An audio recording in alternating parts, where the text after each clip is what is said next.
As many True Blue fans probably did, Mark Stoops and his staff spent most of Sunday thinking about what could have been and honestly should have been Kentucky's first win over Florida since 1986. Stoops took responsibility for the two blown assignments that cost the Cats 2 touchdowns, but here was the other issue. On the final drive, senior Nick Haynes was called for holding, turning what would have been a very makeable field goal into a career-long 57-yard attempt.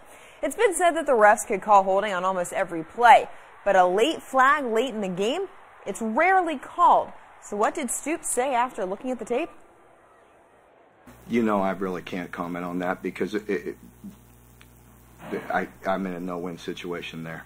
There's nothing for me to say about that. It was called, unfortunately. I know I've turned in seven or eight that I need an explanation that weren't called. Well, it has been announced that Kentucky's game against Missouri on October 7th will kick off at 7:30 on the SEC network. But this Saturday, UK will honor Nate Northington, who broke the color barrier in the SEC 50 years ago this week. Northington was convinced by then-Governor Ned Breathitt to come to UK.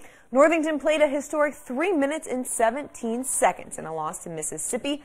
Looking back, he believes they accomplished what the governor intended half a century ago.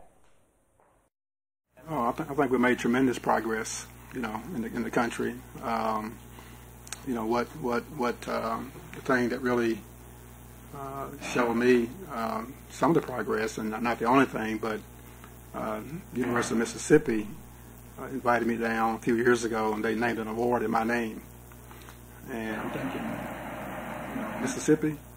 So, so I think tremendous progress has been made. Well, Monday was media day in the NBA. One of the topics of conversation, the NFL protest. John Wall was asked about the anthem protest in the NFL, and he told CSN Mid-Atlantic that until the league's major stars like Tom Brady and Aaron Rodgers speak out, nothing will change. Because when everybody kept saying, man, we was dealing with our stuff with the Donald Sterling and all that type of things, they was like, well, if LeBron and those guys don't come out and Kobe don't come out and say nothing, it's never going to be a stand ticket. When those guys came out and started talking, what happened?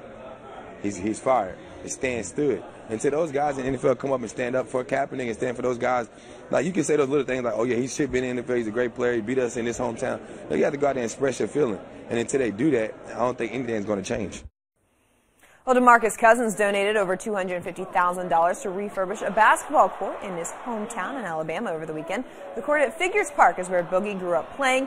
Cousins held a block party to announce the donation only the way that Boogie could, with free food, kids' activities, and a performance from rap star Rick Ross.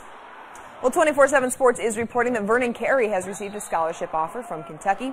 He's the #1 player in the class by the recruiting service. The 5-star power forward out of Fort Lauderdale is the 5th player in the class to receive an offer from UK. And of course, don't forget to head to the LEX 18 High School Sports Zone Facebook page to vote for our Game of the Week. You have until Thursday. We'll have more LEX 18 news after this.